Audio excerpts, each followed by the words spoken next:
What if I told you that spending just 2 minutes a day on one simple practice could rewire your brain, improve your relationships, and make you measurably happier? Before we get started, check out the link in the description to download our ebook. And no, it's not meditation, it's not exercise, and it doesn't cost a single penny. Scientists have found that people who practice gratitude regularly experience a 25% increase in happiness levels. Their stress hormones drop, their sleep improves. Even their immune systems get stronger. But here's what makes gratitude truly powerful. It doesn't require massive life changes or dramatic shifts. It works quietly in the background, reshaping how you see the world one small moment at a time.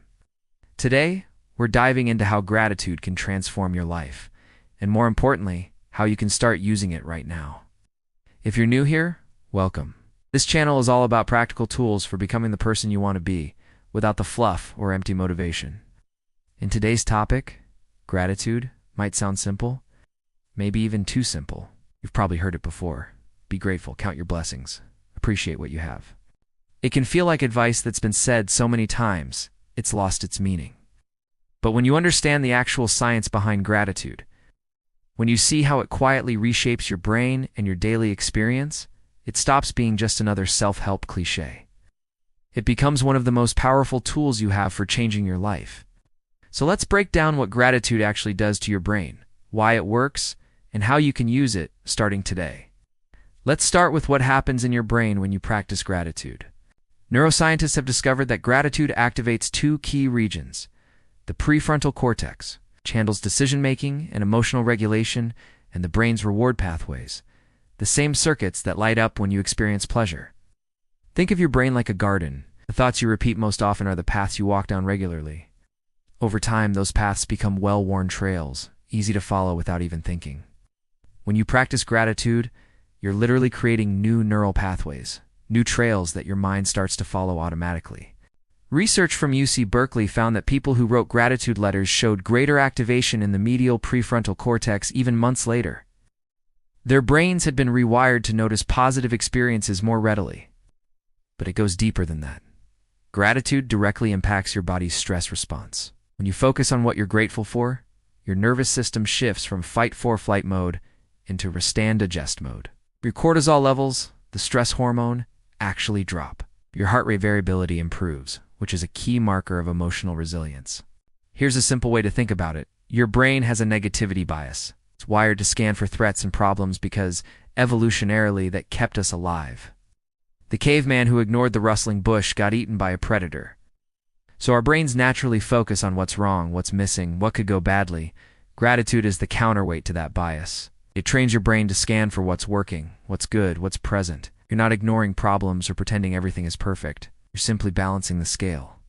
And when that scale balances, something remarkable happens. You start seeing opportunities instead of just obstacles. You feel more connected to the people around you. Your baseline level of contentment rises. The best part? These changes don't require years of practice. Studies show measurable improvements in mood and outlook within just 2 weeks of consistent gratitude practice. I'm going to share a few stories that show how this plays out in real life. First, there's Marcus, a software developer I spoke with last year. He was stuck in a cycle of career frustration, constantly comparing himself to colleagues who seemed to be advancing faster. He'd scroll through LinkedIn and feel inadequate. Every project felt like it wasn't enough. His therapist suggested a simple practice. Every evening, write down 3 things that went well that day and why they happened. Not big things, just small wins.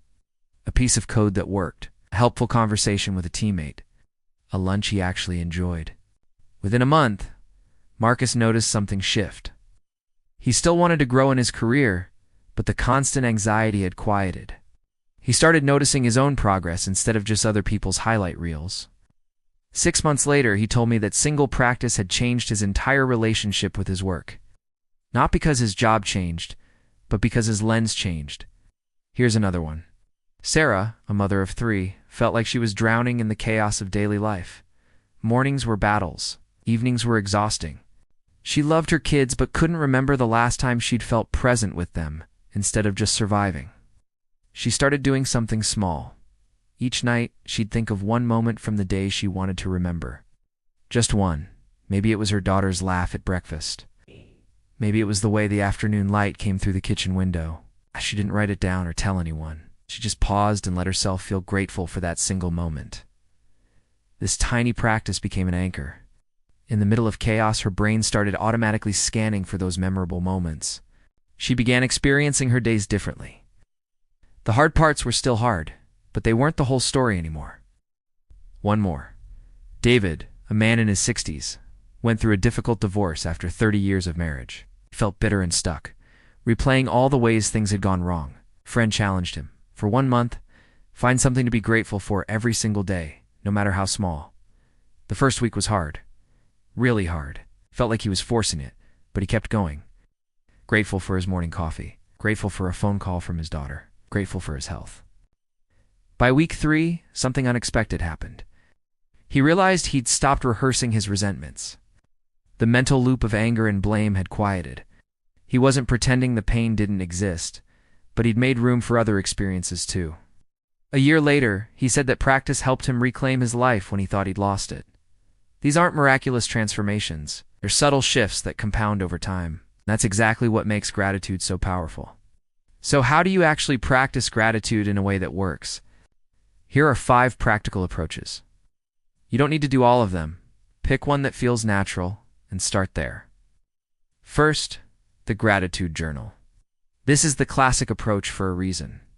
Every evening, write down 3 things you're grateful for. But here's the key. Be specific. Don't just write my family or my health. Write the way my partner made me laugh during dinner or how strong my legs felt during my walk.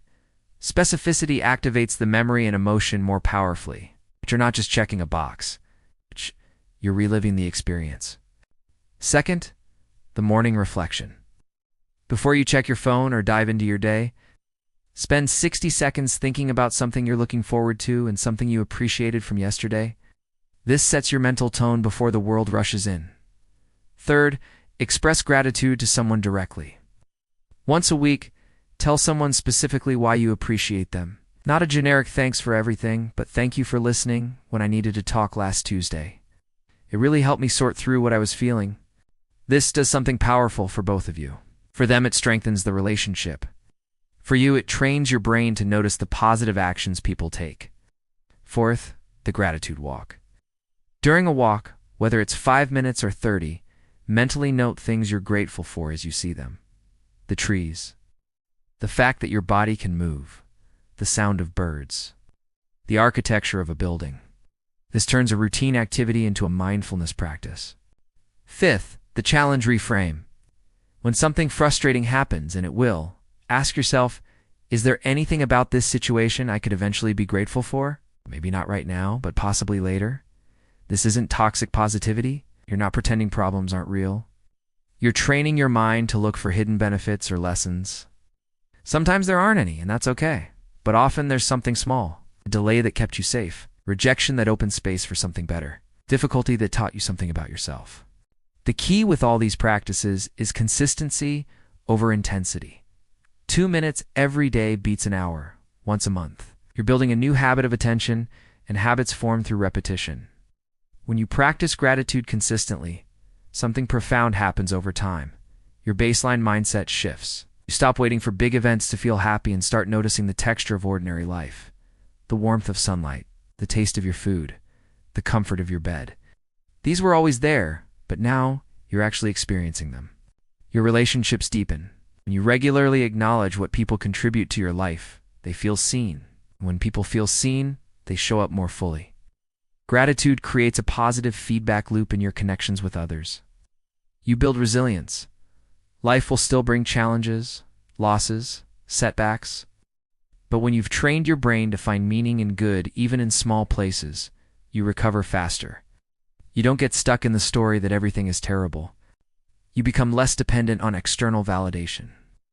When you can generate your own sense of appreciation and contentment, you stop needing constant praise or achievement to feel okay. That's freedom. Perhaps most importantly, you start living in the present moment more often. Gratitude pulls you out of regret about the past and anxiety about the future.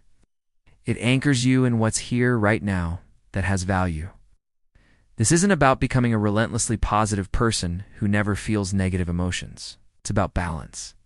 It's about not letting your brain's natural negativity bias run the show unchecked. Here's what I want you to remember. Transformation doesn't always announce itself with fireworks. Sometimes the most powerful changes happen quietly in the small moments, through simple practices repeated over time. Gratitude is one of those practices. So here's my challenge to you. Pick one approach we talked about today and commit to it for 2 weeks. Just 2 weeks. Notice what shifts. And if this video resonated with you, share it with someone who might need to hear it. Leave a comment telling me one thing you're grateful for right now. And if you want more practical tools for personal growth, subscribe so you don't miss the next one. Thanks for being here. I'll see you in the next video.